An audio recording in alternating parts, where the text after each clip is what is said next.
I'd like to call to order a special meeting of the Frankfort Plant Board on Tuesday, August 22nd at 5 o'clock in the community room. This is our regular monthly meeting, but because we're not meeting on our normal date, this actually becomes a special meeting. So with that, Madam Secretary, would you call the roll? Member DeLong? Here. Member Cuban? Here. Member Mason? Here. Member Snyder? Here. Member Dutton Mitchell? Here. And before we get to the first item, just wanted to recognize Mr. Snyder on his big honor.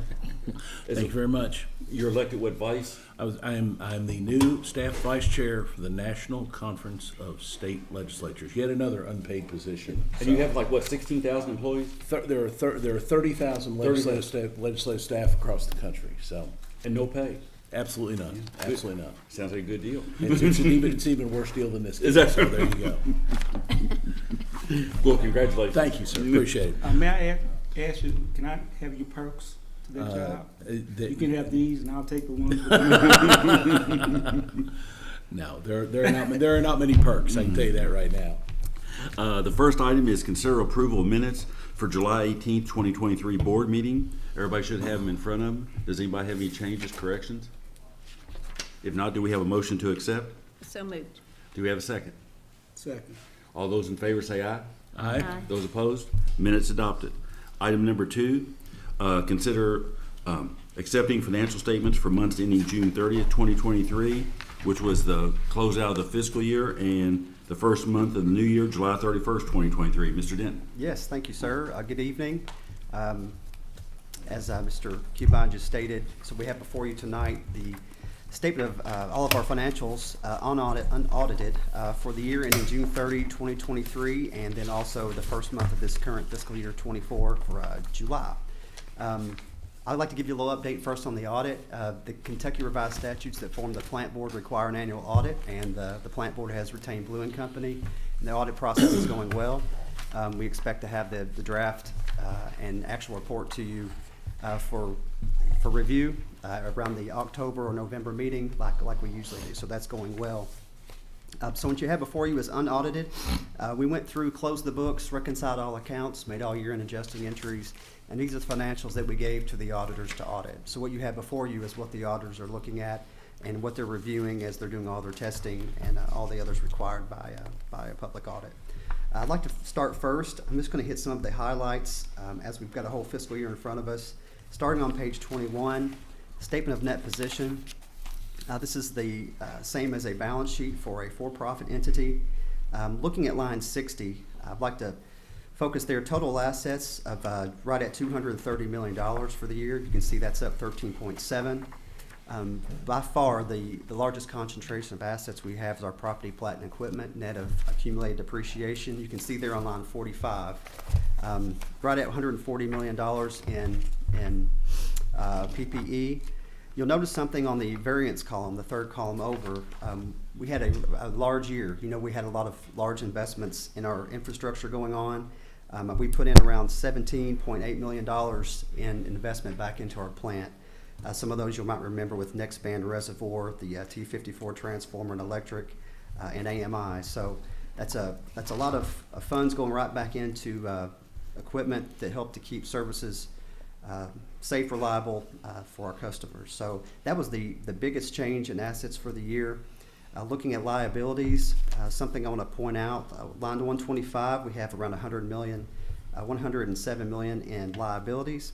You'll notice on lines 105 through 120, this is one of the largest adjusting entries we have each year. It's the unfunded pension liability and other post-employment benefits, or OPEB. We budgeted $3 million for the year. We book this every year in June once we get the information from the state and we do the necessary entries. It was around $2.4 million in additional expenses that we booked. You'll notice when you see over on the income statement, every year in June, the employee benefits line jumps up as we book that liability.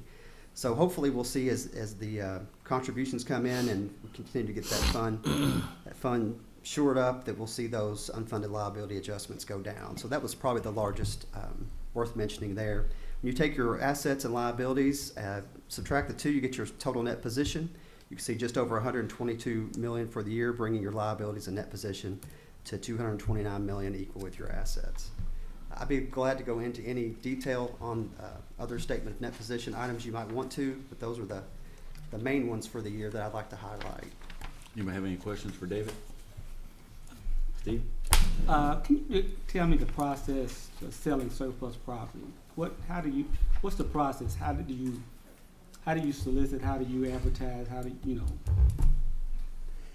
I don't carry out that function, but I can tell you the best that I understand it. Okay.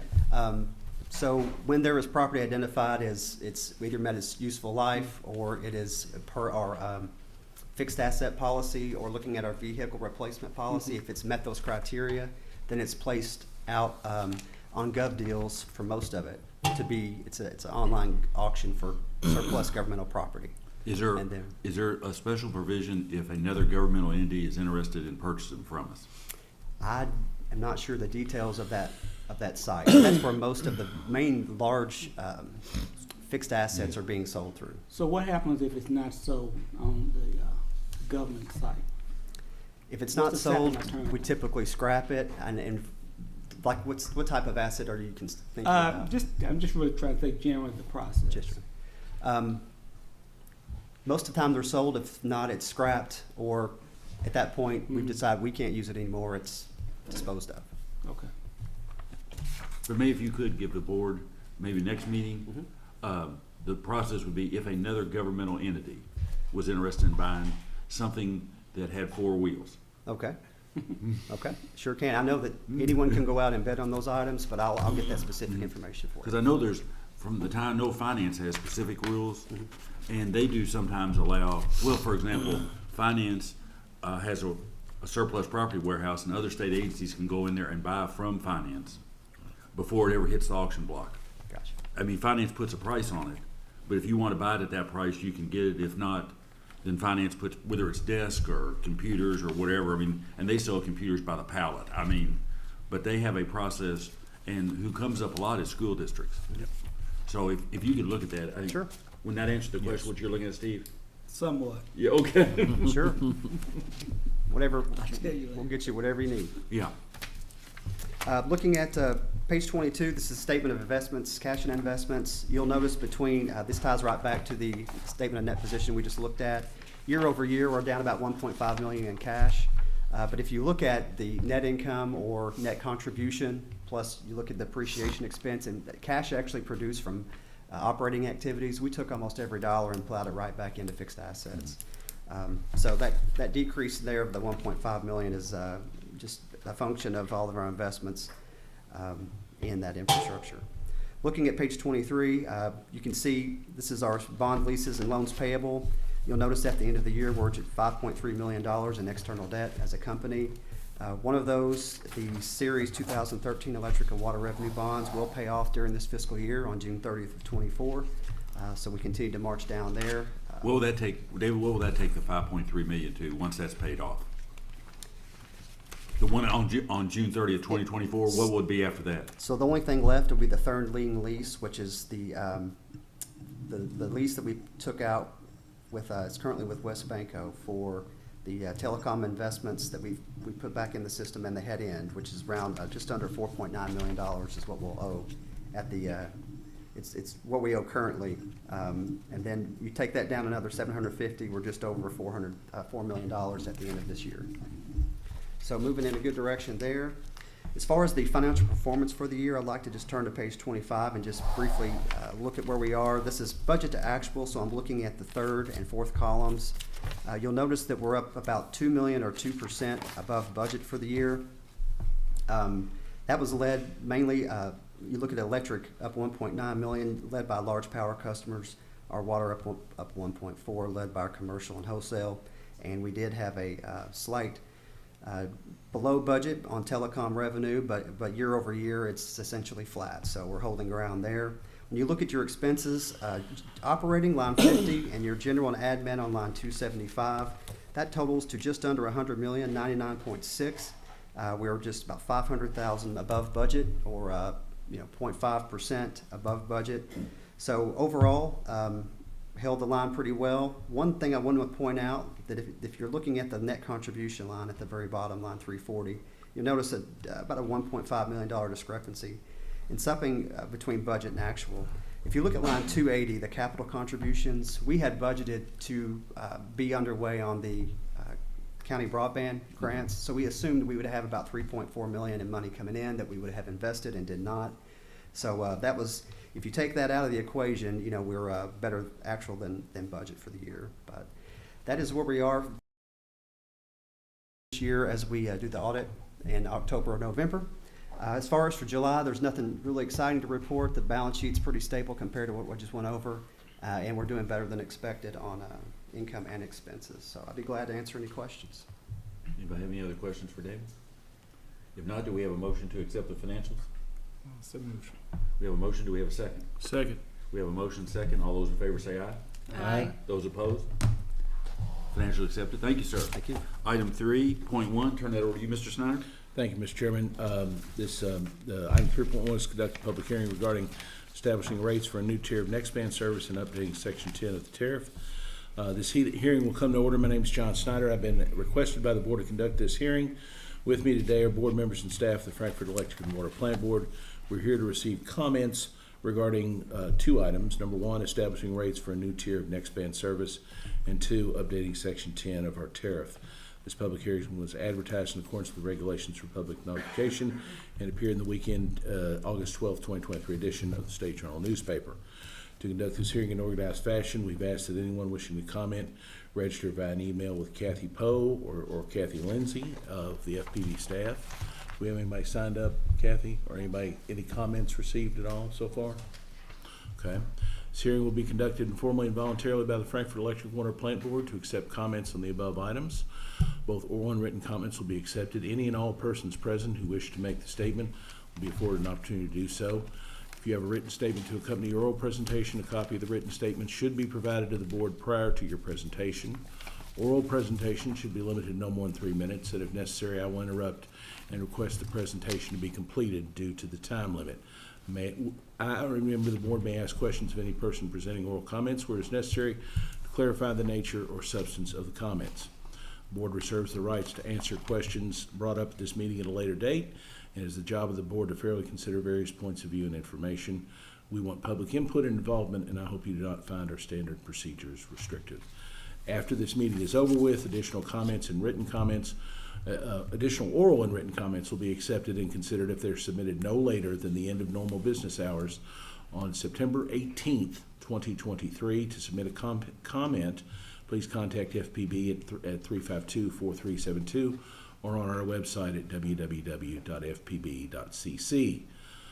Since we don't have anybody here for comments, I would like Harvey Couch from the staff to provide a summary of the details, and I would imagine that most of the public would be pretty happy with the changes we're making, don't you think?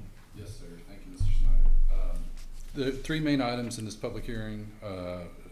First, we're proposing to add an entry-level 300 megabit speed tier to next band to lower the bar of entry for folks moving over. Really, all of these are to help us continue to convert folks over to the all-fiber network while continuing to be competitive in the marketplace. Second, we're proposing to change our tariff language to require new customers in areas serviceable by next band to take one of our next band services. Another reason why we think the 300 megabit tier is important. It's similar to how we handle lower speeds on the cable modem network. Right. We grandfather existing customers in, but want to move the new customers over to the new network. And then finally, third, on Wi-Fi, we're changing how we bill for our whole home Wi-Fi service, and this is really just an administrative change for billing purposes. All these items continue to allow us to be competitive in the marketplace while improving customer experience and continuing to migrate folks over from the cable plant to the next band network. And a reminder, we're not asking you guys to take any action on these items tonight, just to hold the public hearing. But I'm happy to answer any questions if anybody has any. Do you have any questions? Very quickly, Harvey, would you kind of go through what the 300 would cost, and in comparison to what we offer now for the 25 and that sort of stuff, just to give people who are listening at home and maybe don't have access to the documents we've got on the website, what kind of change we're talking about? Sure. And so I'll just go with the regular single service rate. The current 2 and 3 service discounts will remain in place no matter what internet tier you subscribe to. Right. So the 300 megabit service would be $80 as sort of the everyday low price, or $70 with the 12-month service commitment. At $70, that's below our, it's $10 less than our 250 megabit speed on cable modem, and $2 more than our 100 megabit. And then compared to the 25 and 50, it would be $14 more and $26 more, respectively. And that's such a leap forward. That's a big change for them. So, okay. Any other members have any questions? I'm in at 500. I am as well. It's a game changer. So Jason, you went a full gig, didn't you? No, that's what they put me in. Tomorrow. mistakes were made. So You gave him like 6 heroes too, yeah, didn't you? right. I think, well, that's what Adam said he did. Yeah. He's paying for them all. I guarantee you that. Okay, then. So the rates are all on the website. If any of the customers have any questions or anything, Yes, sir. then they certainly can avail themselves of that. And then anytime before September 18th, if any member would like to comment, go to our website, call us, and we'll accept the comment. We will vote on these changes at our next meeting in September. Yes, sir. So, any other members have any questions? Thank you. Okay, seeing none, we'll move on, Mr. Chairman. It's all yours. Item 4, any public comments? Anything submitted or anything? Okay. Gary, you're the new master of ceremonies? Yes, Okay, take it. thank you. Well, the first is public information. Casey Lindsay. Casey.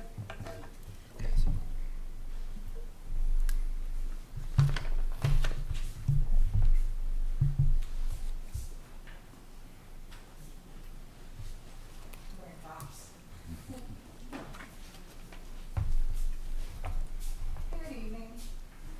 Since our meeting last month, we've had a lot of activity, things going on. We had our ribbon cutting for Community Solar. Wanted to thank everyone who participated.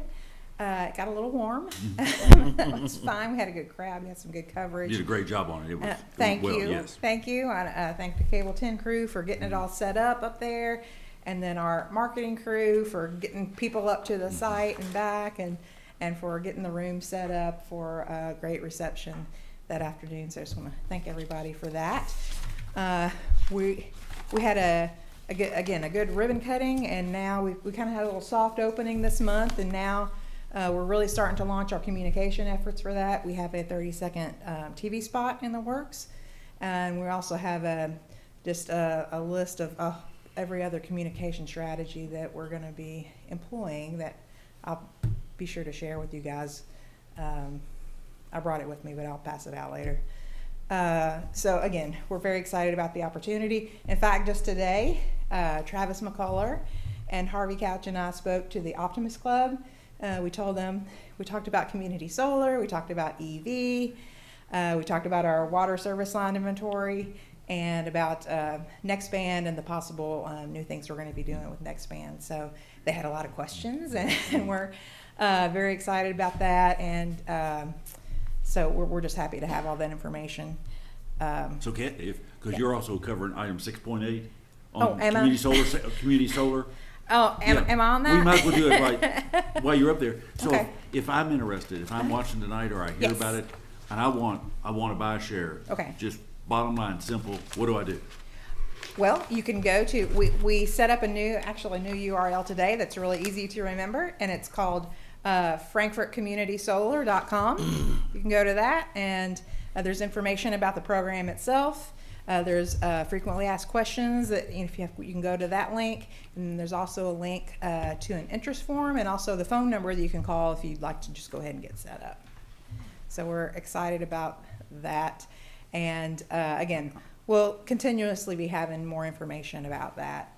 And one thing I was telling the Optimist Club today is if it's something that you're not really sure about or don't know about, but just kind of breaking it down is that you can get one unit for $3.96 a month with a 12-month commitment. I mean, again, you can just kind of dabble in it and see what solar is all about, see how much you get, how much of a return you get on that. And then later, if you decide you want to do more, then you have the opportunity to do more. It's just an opportunity for people who may not know a lot about solar and how it works. It's a good entry for them to just figure out and just kind of see how it works. And there's no big commitment at your house and all the expense and long-term maintenance of it. It's just a good opportunity that we like that we're going to be able to provide for our customers. I mean, it didn't hurt at all. Yeah.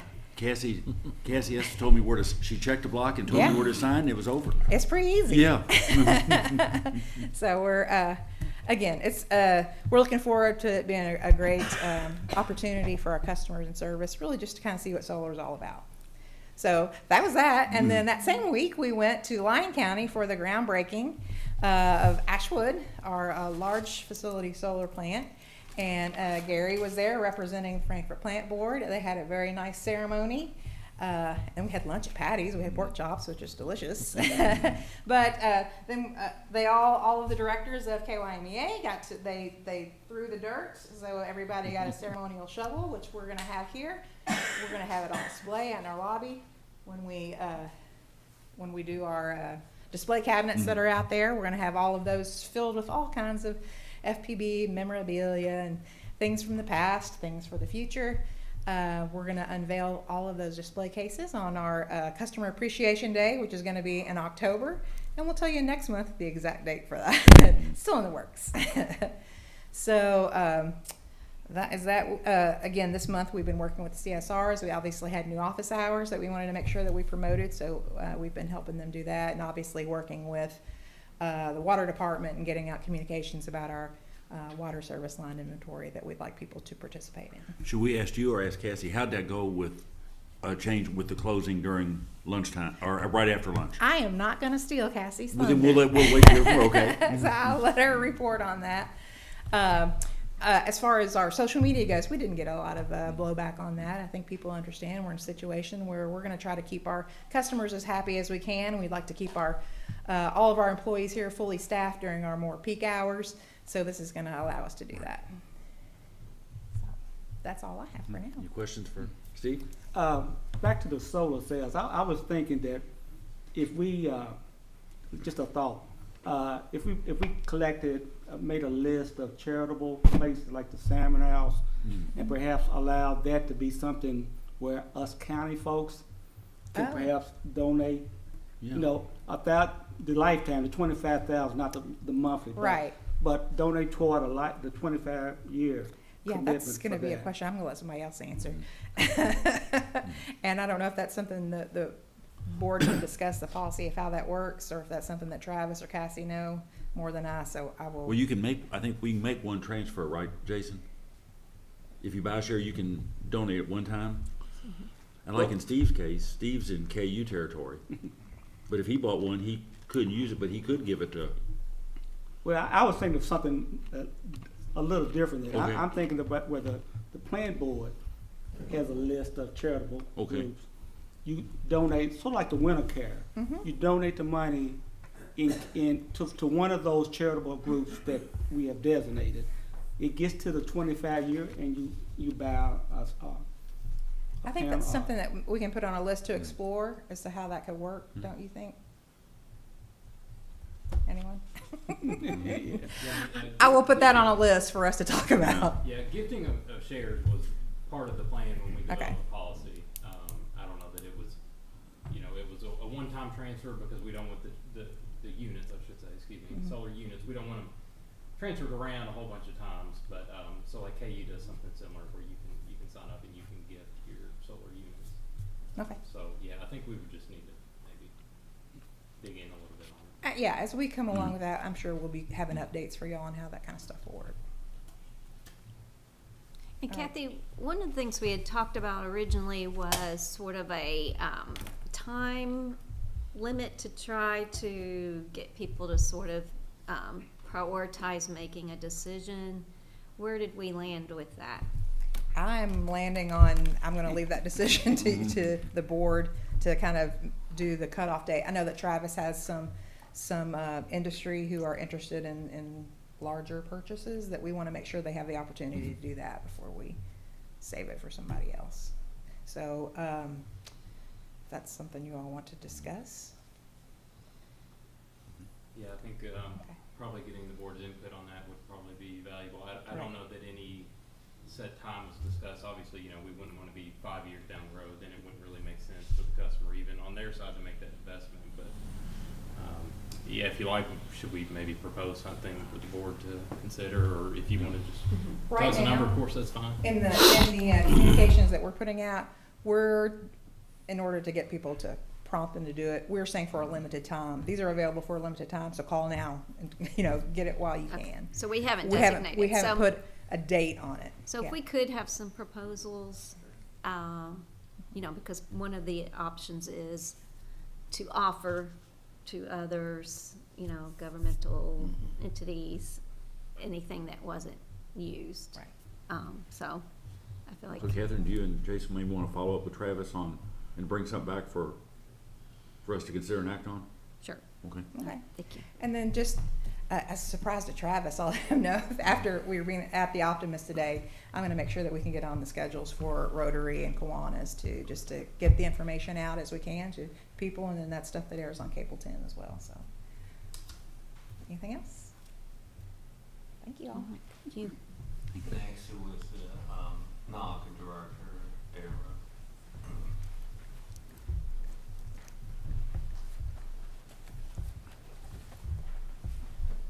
Good evening.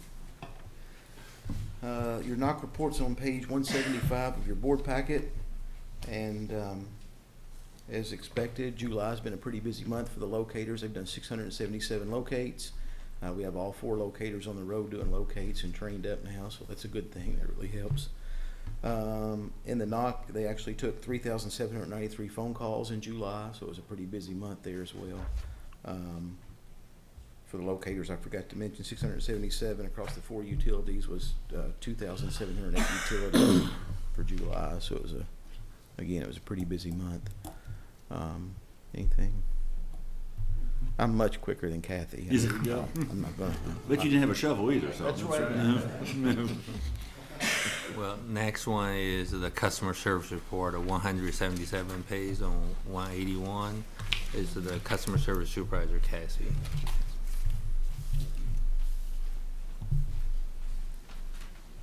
Good evening, members of the board. Board reports are as usual. We touched about 9,000 customers this month and had the really big push to make everyone aware of the hours change. And to answer your question, Mr. Hubine, it's gone really smoothly for the most part.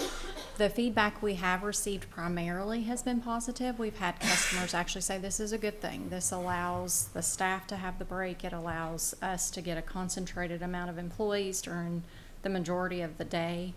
The NOC has been wonderful in helping us facilitate helping those customers during that time period that we're away. They've been able to assist the majority of those customers, and anyone that they can't, they have escalated to us to immediately respond to upon return. I was out of the office last week, but it's my understanding that it went very smoothly, and that the number of calls, decreased and fluctuated once people started to get used to it. Marketing made us a wonderful sign for the drive-through, so people are coming up, they can see the closed sign, and they can see in front of them a large banner that just explains the change as well. So that is leading us into moving forward with kiosk that we will also put into the drive-through eventually. We're moving towards that. So if you come during lunch, you'll still have the option to go ahead and make a payment with cash, credit, or check, whatever's most convenient for you. Do you have any idea when the kiosk, David or Cassie, when we might have that? Their turnaround time is approximately 16 weeks, and so we're hoping by the end of the year to have 1, possibly 2. Our plan is to put 1 in the vestibule and 1 outside, or possibly both outside, but it'll be a unit that can be used either place. So I'd be happy to answer any other questions you all might have. All right, thank you. Thank you. Thank you. Next one is telecommunication. Adam Heller. It's page 183 in the book. Good afternoon, board. As Gary said, the report starts on page 183 with customer penetrations. Everything looks pretty good there. We had 6 outages for the month. 4 were blown fuses during some storms. We lost the power supply, and then we took a lightning hit on a power supply. So up a little bit, but I think if you look back in 18, we had significantly more outages. Trouble call for the month were about average, so everything's kind of good there. On the next band side, we're placing fiber in Two Creeks now. We'll start placing that fiber, splicing it, get it turned up. The aerial crews are working on Leestown Road, Louisville Road, Westgate. The underground crews are going to finish up in Duckers in the village, hopefully this week. And we actually turned on 2 pond groups. So one was actually Mr. Mason's. That's how he got a gig. Yeah. So hopefully that install went well and you're enjoying the new service. Did well. That's well quick. Okay. And any questions I can? Next one is electric department, our superintendent, Scott Housing. Well, good evening, everyone. As you turn to page 187 in your board book, you'll see that our SETI report for this month is for the month of, I forgot what month I'm in, July. So 37.641. The following page at 188 is our pie chart, which shows the percentages of the type of outages we had. Page 189 is actually breaking those down to the actual count per outage report. And then on the last page, 190, shows the top 10 outages for the month of July. I'd be happy to answer any questions you may have. What do you, just for people watching, we're at Tuesday, so what Thursday is supposed to hit 100? Yes, sir. And then from a power supply system, any comments if people are wondering if anything, that's going to cause a problem or whatever? I don't really believe that it's going to cause us much problems at all. We watch our system every day, so we've started watching it Monday. We've watched it today, and we're watching how it trends up as far as peak, and we're well within any kind of high range of peak on our side. So, Thank you, sir. Then we have a Travis McCullough for the AMI or other project report. Good evening, everyone. On the AMI project, we're at 12,822 electric installs and 8,736 water installs. Basically business as usual on deliveries. It's been a few weeks since we got anything large on the electric side, but that was not, that was what we expected because they're changing to quarterly shipments, so we got a few months at once instead of 500 a month, but roughly the same as expected. Water got a big delivery of smart points here recently, so we're still kind of on track, hopefully near the end of this fiscal year. So we're still several months out from completion, but like I said, kind of business as usual on the AMI front. Any questions there? Are you going to talk about SEPA? I can do SEPA, Yes. Yeah, if you want me to roll right into it. Everybody, Yes. I think the board's all seen a memo that Gary sent out earlier today. And apparently we may have to, you're all reviewing it, and I think Gary's got the authority to act on it if need be based on the time frame they're giving us because of repairs they're making. Is that, you want to kind of update everybody? Yeah, I think that's essentially the gist of it. So I think it was March of last year we discussed the SEPA rehabilitation program. The SEPA being our hydro project that we're a customer of. Most of those power plants are well past their expected life. So the decision was made a few years ago to make major investments in the rehabilitation of those hydro projects. So these memorandums of agreements, this one before us today is sub-agreement number 12. They're capped at $25 million per sub-agreement. So I think if you turn to page 9 of that memo, you'll see it happens to be exactly that amount. So each of these sub-agreements are capped at $25 million. They go out and ask each of the SEPA participants to authorize these agreements. These are their big capital restoration projects that they're going to be involved in for many, many years. The way I understand it, talking to NewGen, they expect it to be in the range of $1 billion of improvements, and we're about $300 million in. So there are going to be many more of these coming down the road. This one happened to kind of hit us last minute. We received it. We were starting to review. We thought we had some runway to review and get it before the board. They followed back up after that and said, can we have approval by August 25th? So we're trying to, notify the board and let you know kind of what's going on. It being, of course, not on the agenda as an action item. If it suits the board.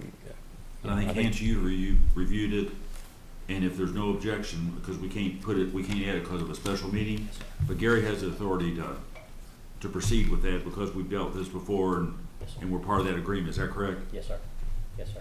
That's In September meeting, we definitely can bring back Right. to board formally. Ratify. Yes. And if it suits the board, we can have NewGen come on and to, really speak to the details of these rehabilitation projects. If that's necessary when we ratify, just, let us know.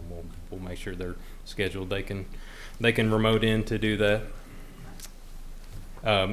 If you like, I can go ahead and I'll cover the kind of standard SEPA report as well. So for the month of June, our total bill for SEPA was $135,585. Our net payment was $232,695 for a profit to FPB of $97,111.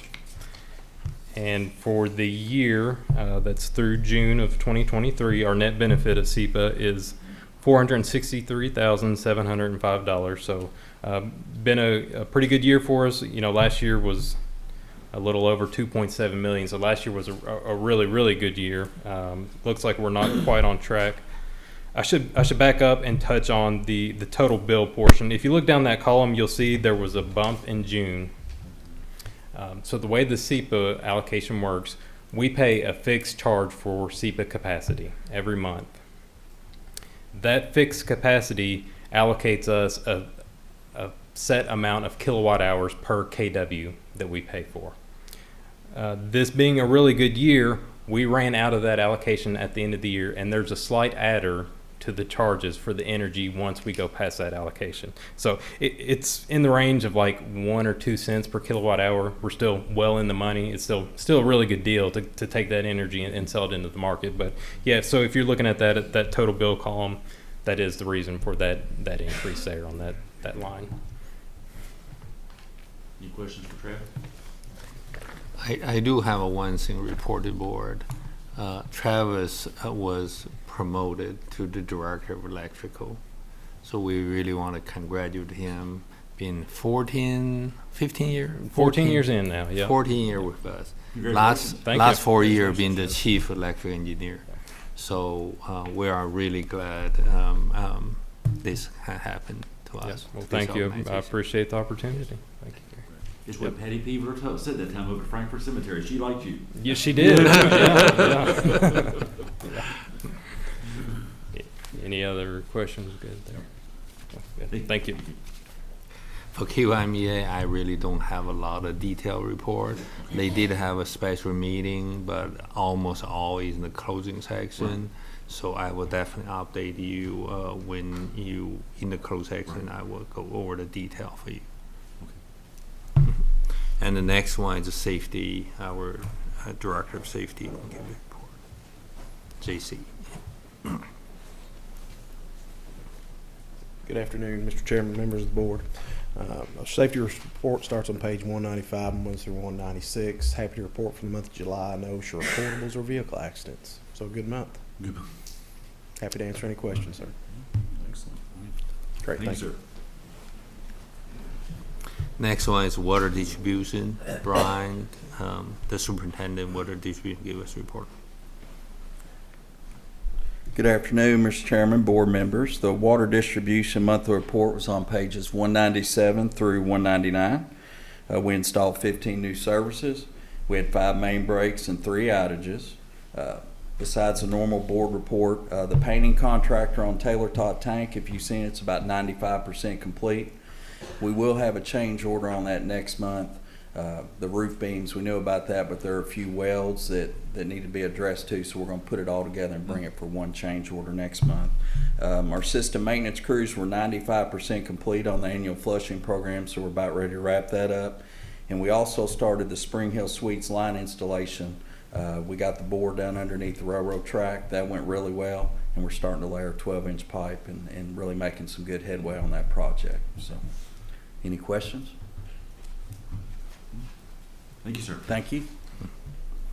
Next one is the water treatment plant superintendent, Brendan Powers, gives report. Water treatment plant. Good evening, everyone. For the month of July, the water treatment plant treated 244,189,000 gallons of water for an average daily production of 7.87 million gallons per day. Lock 4 averaged 4,512 cubic feet per second for an average of 2.1 billion gallons per day. There was 4.3 inches of rainfall recorded in the watershed for this month, and I'd be happy to answer any questions. The last one I add on, Sir Misa, you want to come over? Yes. She can give us some report if, usually David give us report if you have any large project or reservoir, anything you want to update the board. Good evening. We are wrapping up a few more punch list items over at the reservoir. If you've been by there lately, we're constructing the handrail along the retaining wall there, so that is occurring right now. We've got a couple, we're finishing up the punch list items at the water treatment plant for the ammonia project. That was the project where we replaced the gas with the liquid ammonia. We just got some final touch-up items there. And that's really about it as far as our big projects. We've got a filter isolation valve project. We've got a request for qualifications out right now. We expect those proposals to be submitted by September 1st, and that'll be our next big project you'll be hearing about at the treatment plant. Does the clubhouse fall under you? It does not. Who has the clubhouse? Is that support services? Support I see services. Leanne holding her hand up back there. Yes. So. But before we go there, I just want to report to you, Sabin promoted David Billing's job. Oh, is that right? Yes, Great. he been Congratulations. with us for Congratulations. 16 years, done very good job for us. I just want to happily report to you. Good. Thank you. Yeah. Then, do you want to have some question for the class? Well, I didn't. Okay. I was just wondering. So Leanne does is the in clubhouse here. begin after the water treatments. After the reservoir's totally done, or Okay. Leanne, you want to come over? Yes. Leanne actually sent out an email to you all today. Yes, she sent out an email to you today to ask you input for the work she planned to do in the clubhouse. Yes. Good evening. I'm ready, or I'm preparing to send out a bid for the remodel work. I sent an email this morning asking if you all had any special requests that you would like to see. Once I hear from you, I can go ahead and get it issued. okay. And then once you get everybody's input, then what would be just ballpark? What would be the time frame? For the bid, it has to be issued for 2 weeks. As far Okay. as the actual project, I won't know until we send the bids out. Okay, we know what all we got to do. And, okay. Right. Thank you. Thank you. Okay. Board, I don't have any more Okay. on the report. Action items. Item 6.1. Consider approving NBA TV amendment. Harvey. Thank you. Staff recommends approval of the NBA TV amendment. This is a direct amendment extending our current agreement to a term through September 30th, 2025. There's no rate reset, and the annual increases are below our budgeted numbers. NBA TV is on preferred cable, which is an optional tier on channel 150, and they have live NBA and WNBA regular season and playoff games. No additional carriage requirements or obligations are included in this agreement. And Assistant GM for Administration has reviewed it, and it meets with his approval. I'd be happy to answer any questions you have on this item. John. Harvey, is this a standalone through the league itself, or is it tied in with Turner or any of the other? It is. I think Turner manages it. But we don't enter. It's not a Turner network. It is an NBA. It's an agreement with it's NBA the league itself. TV Okay. LLC. I think is the company. So it's not bundled in with any of the other. There's no Okay. other requirements. That's the question. Yep. Okay, great. Any other questions for Harvey? If not, do we have a motion? So moved. We have a motion and a second? Second. All those in favor say aye. Aye. Those opposed? Approved. Harvey, you got the next one. Item 6.2, consider Cable Advisory Committee appointment. Yes, sir. Staff recommends the board appoint Rachel Nichols to the Cable Advisory Committee with a term beginning September 1st, 2023 through August 30th, 2025. Appointment is needed to fill the vacancy left by Ms. Sarah Lodmo, who is our student representative for the past 2 years and recently graduated from Franklin County High School. Ms. Nichols is an 11th grader at Frankfort High. As a reminder to the board, staff endeavors to rotate the student representative on the committee between the 3 public high schools while seeking input from school leaders for potential student representatives. Happy to answer any questions you have on this item. Have any questions?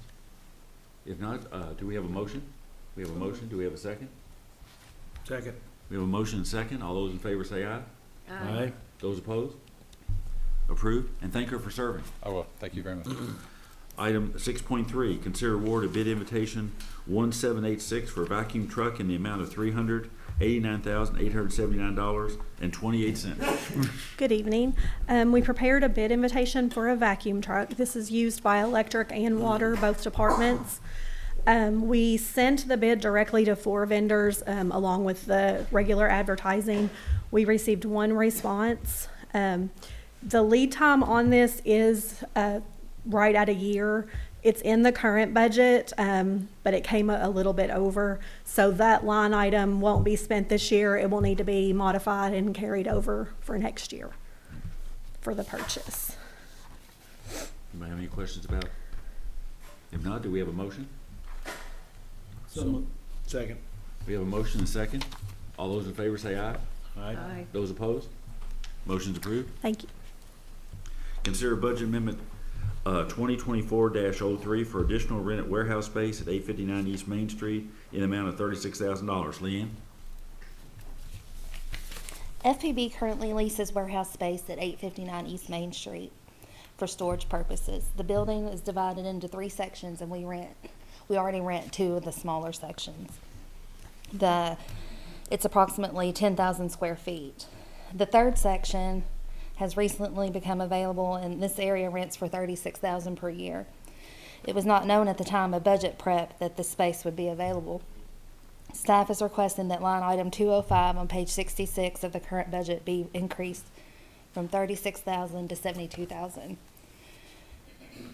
We're currently, We're currently using the rented space for electric meters, water meters, and fiber to the home materials.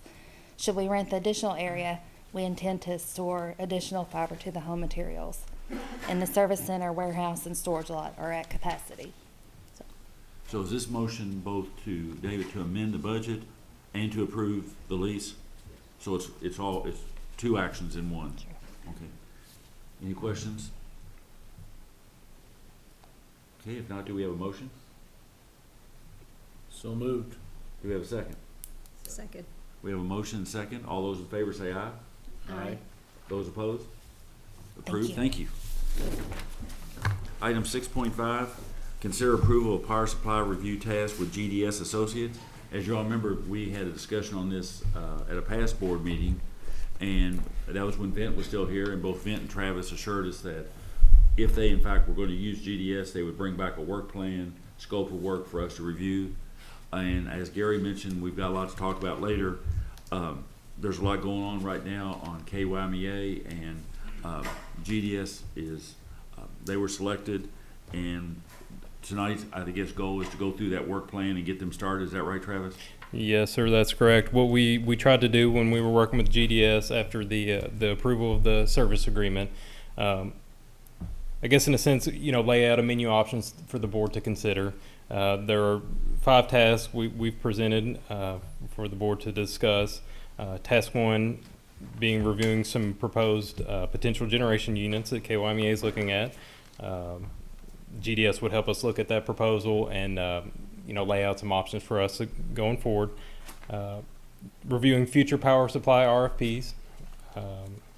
Review of the KYMEA IRP, and providing comments to the board on that and their opinions.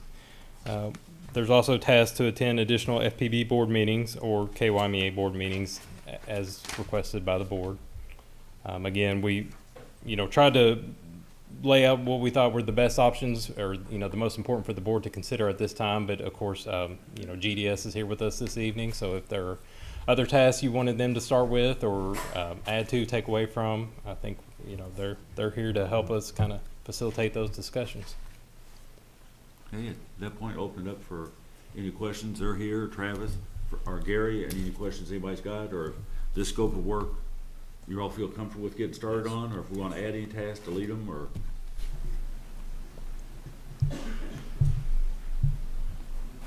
So, if nobody's, I think it's what we need, it's what we've talked about.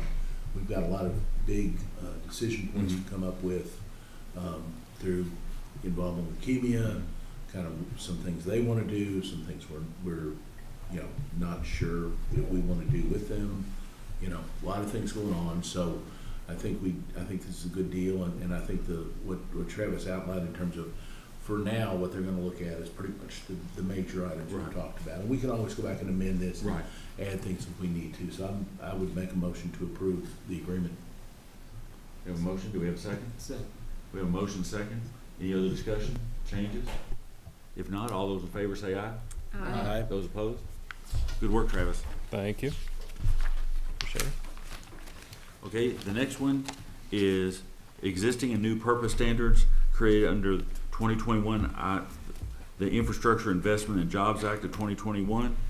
And I'd like to, at this point, Travis, with you, and then maybe you've got an overview here, and then John, how you want to handle it? Let Travis talk. Okay. Okay. This is admittedly a very wordy agenda item, so I don't think I'll read it verbatim. But this is, if you will, it's a continuation of the cost of service study we had completed a few months back. Part of that study was considering the new PURPA requirements under the IIJA. 1898 looked at those. They made some recommendations on next steps. So the recommendation is outline existing programs that are in place that address these standards, present them at a public hearing, and also, along with those at the public hearing, outline some potential next steps we could address to fill any gaps, or based on the public input. Are there specific programs our customers want to see implemented that are not at this time? We would also like to, we think it's a good course to, I guess retroactively, if you will, look at all the previous purpose standards, just lay them out for the public to see and make comments on if they will. We think most of these over the years have been addressed, but it's probably a good process to just look at them all one more time, formalize it in a public hearing, and then make any changes as necessary. A couple ideas we had as next steps. So the IIJA requirements, basically there were two high points that needed to be hit. One of them was looking at promoting electric vehicles. The other was promoting energy conservation or demand response, however you want to call it. One of the things I would propose we investigate further is developing a voluntary time of use rate. Mandatory time of use rates are often unpopular and not needed, so I would say let's just look at it as a voluntary time of use rates. It kind of checks both boxes in my opinion, because if you're an EV owner and you have a time of use rate that incentivizes you to charge a vehicle off peak so you can fill up really cheap. It also incentivizes people to use energy of all sorts off peak. So it's kind of low hanging fruit in my opinion. It's an easy one to do. It's you're more working with customer behavior. We could also investigate load control programs. That's another option available to us. I think that's one that the board has suggested we investigate in the past.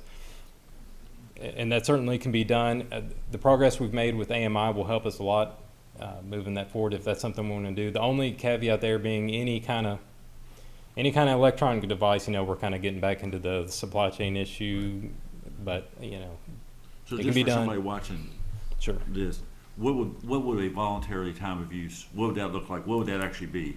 Just take me to the average person at a home. What would that be, our business? Sure, yeah. So if you look across the country, there are many different flavors of it. If you take an extreme case, like Gary has pointed out, in Southern California, a lot of those utilities are probably mandatory time of use. But you could look at an on-peak rate that's very, very high and an off-peak rate that's very, very low. So I'll just throw out round numbers. During the summer months, you may have an energy rate overnight of, say, 5 cents. But between 3 p.m. and 6 p.m. during the summer, it may be 15 cents. Or there are much more extreme cases of that. Some of the local utilities have time of use rates. Most of them are voluntary.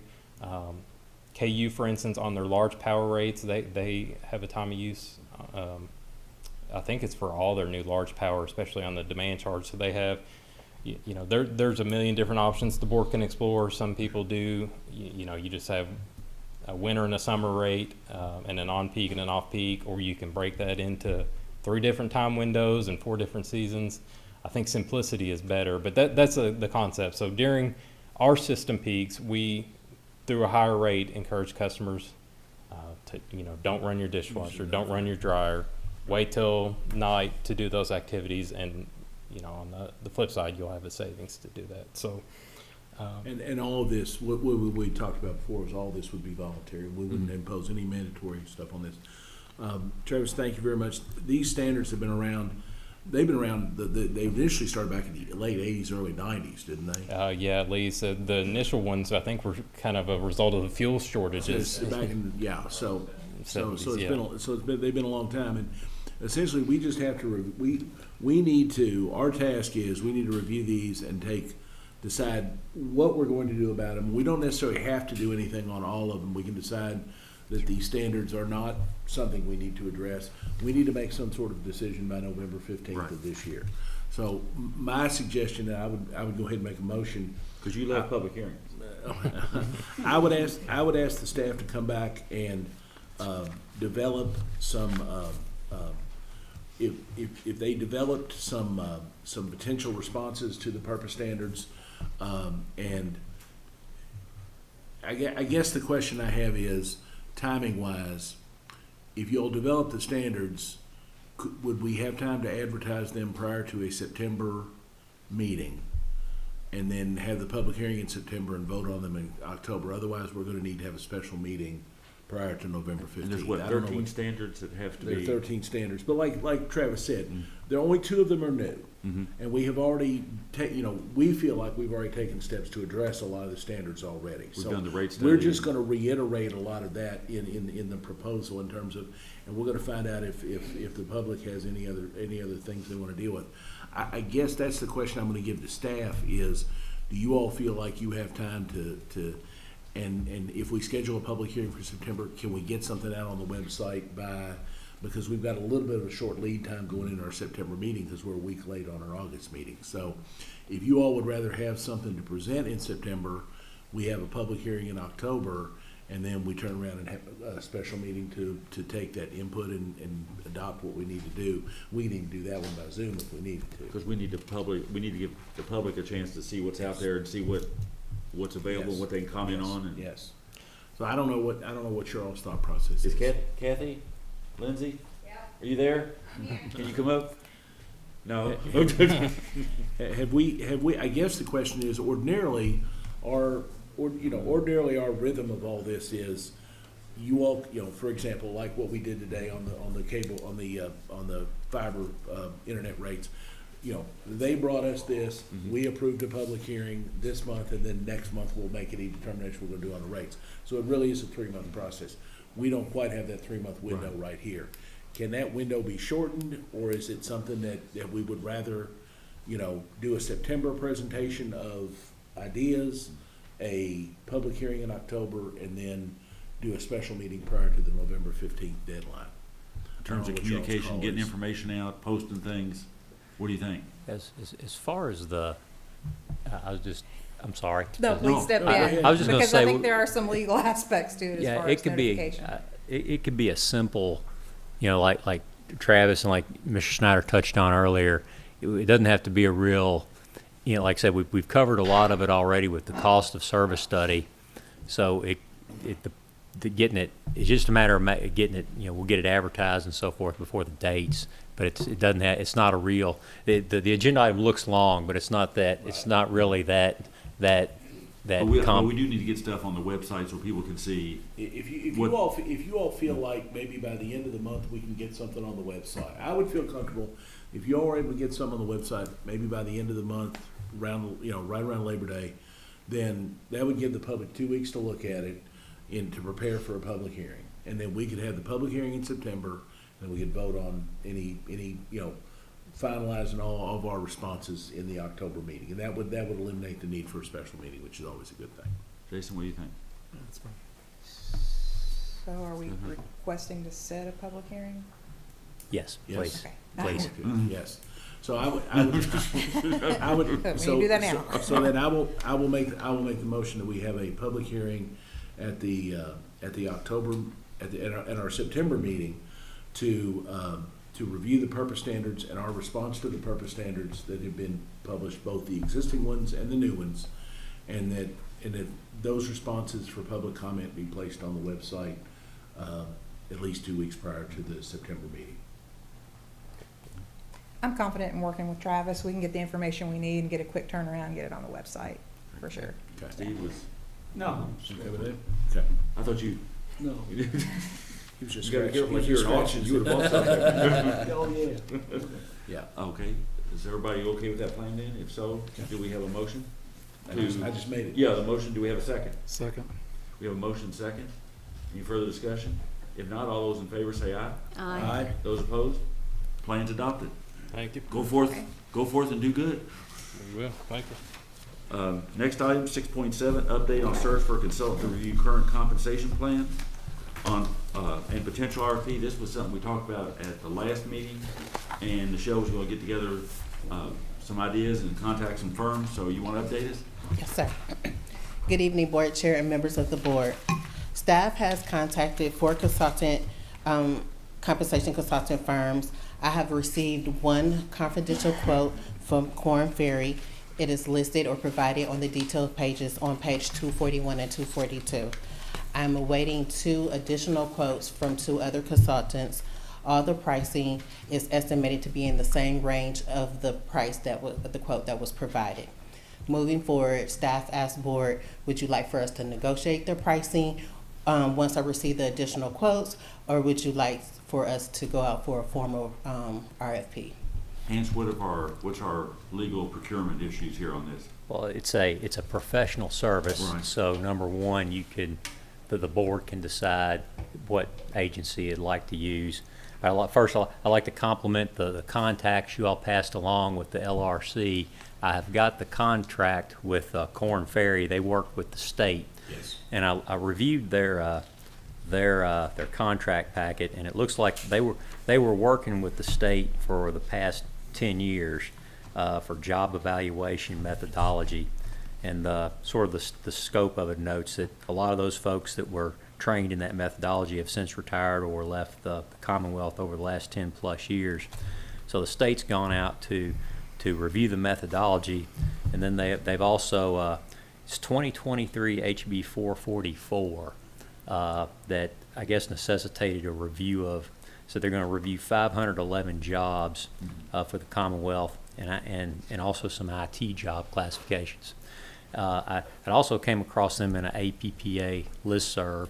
They work with Muscatine, Iowa. I talked to their lawyer out there. I've talked with her a time or two at some of the legal CLEs, and she said they had good experience with them. So sort of like our earlier experience with the PFAS, they've been vetted with the state and so on. So just let the Not board asking consider. the proposed price because that's subject to negotiation. Yes, But sir. does the price range they're in fall within Gary's authority to act? I'm not sure. I'd have to defer. I don't know what Gary's authority to act would be. Because he has the authority to award under up small to- purchase. I don't know. Up to 30. I don't think it's within that, but it's. So here's my question is, if you all talk and you Well- say you've got 2 other firms that are coming in possibly, Yes. and you decide to award, if it's not within Gary's authority, then to award, would we have to have a special meeting or? If it's not within Gary's authority to award, we could do a couple different things. We could see what we could settle on Right. ultimately. If it's within Gary's authority, Gary can do it. If not, we could confer with the board and then and potentially ratify it at the next meeting if that's something that the group is comfortable with, or just wait till the next meeting Would to. would it potentially fall, we kind of have an exigent circumstances Right. exception that where Gary can do things that, He needs especially to. if they're close to his limit and there are things we've discussed and talked about and expressed some level of comfort in. I'm fine doing it either way, but if we legally, if we have to do a special meeting, we can do a special meeting if we have to, but. no, Jason, where were you? I know you were interested in trying to get this ball moving. Yeah. I mean, we could give Gary authority Yeah. to award to the best firm based on this, or we could call a special, which would probably take, 15 minutes. What's your all's? I'm fine either way. I think a 15-minute Zoom meeting that we could all just jump on, do it virtually, would work pretty well. Zoom meeting. Yeah, it's probably better to keep it official. Just Okay. plain. We could do Zoom, or if everyone's, like our SEPA, if everybody's comfortable, we can ratify it the next. Let's do that. I would, in this case, Let's since do it's that. a new thing, I would rather do it at the Zoom meeting. Understand. rather than Yes, sir. ratify afterwards. I don't know what everybody else thinks, but especially since we might have more than one person. Yeah, because SEPA, we had long-standing agreements Yeah. that we've adopted Sure, and ratified, sure. and that's Makes kind of a sense. Yes, normal sir. routine business. Yes, sir. On this one, I guess what we're looking for is a motion to request that Nichelle and Hans talk to the three firms and bring forth the firm they think is best qualified to do the work. Yeah. And then Kathy can schedule something, get her with everybody's schedule. So do we have that motion? Or did I just make it? I think we've already, I thought that was, Yeah. that's what they've already been tasked to do. Yeah. So I don't think another motion There's is no going to action be necessary. needed. I don't Okay, think there's just, any action needed. so that's the way we'll proceed. As soon as you're all ready, let Kathy know, and she'll get us all together. Okay, Okay? all right, thank you.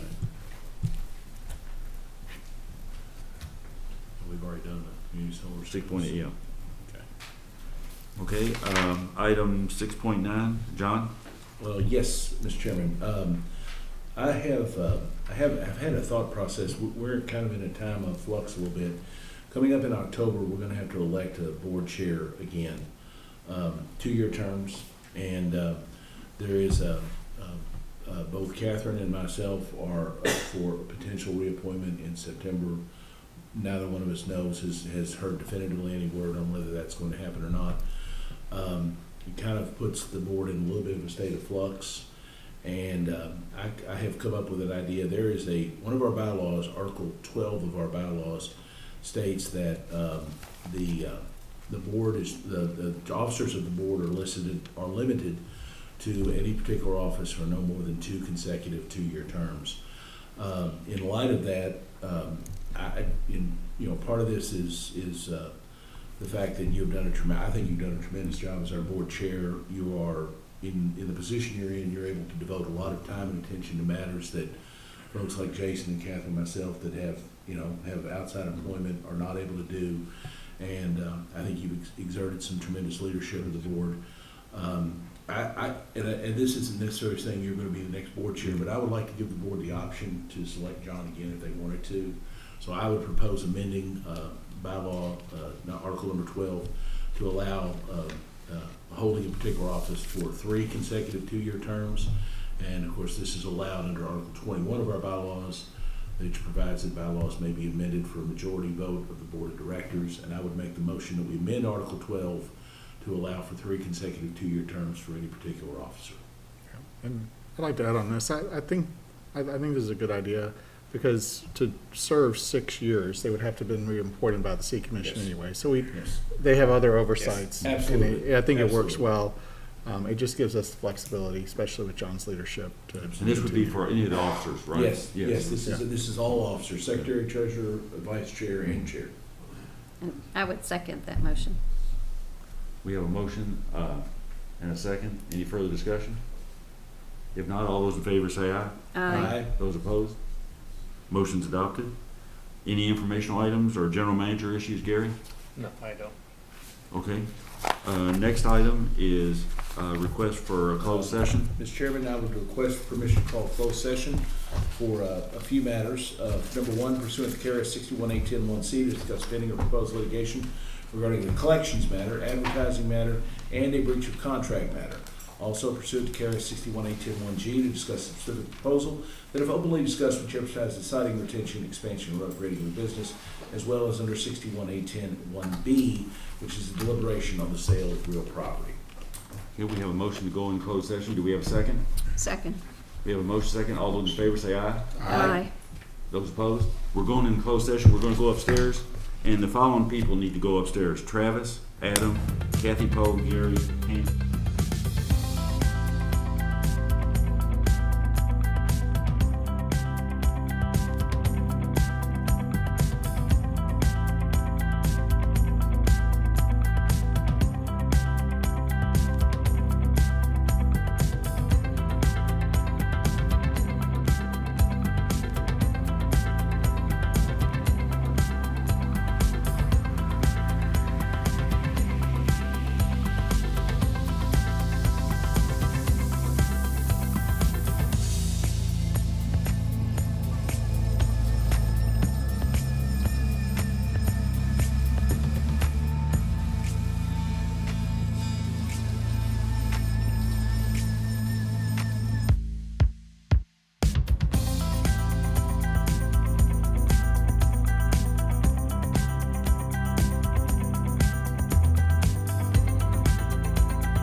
Need a motion to come out of closed session? So moved. Do we have a second? Second. All those in favor say aye. Aye. Those opposed? We're back in open session. Mr. Snyder? Yes, Mr. Chairman. In regards to the matters discussed in closed session, I'd like to make a motion to direct staff to proceed as directed in closed session. We have a motion. A second. Do we have a second? All those in favor say aye. Aye. Those opposed? Motion's adopted. I have a motion for adjournment. Actually, Hold Mr. Chairman, I want to make a request. I want to make a public announcement while we're back here in case anybody's still watching. I would like to schedule a special meeting of the Frankfurt Plant Board Friday at noon here in this room to discuss one matter on the agenda. We have a motion to call a special meeting on Friday at noon. Do we have a second? Second. All those in favor say aye. Aye. Those opposed? Madam Secretary, if you'll schedule the meeting. All those in favor of adjournment, do we have a motion? So moved. Do we have a second? Second. Second. All those in favor of adjournment? Aye. Say aye. Aye. Those opposed? We're adjourned. Good luck getting back to you.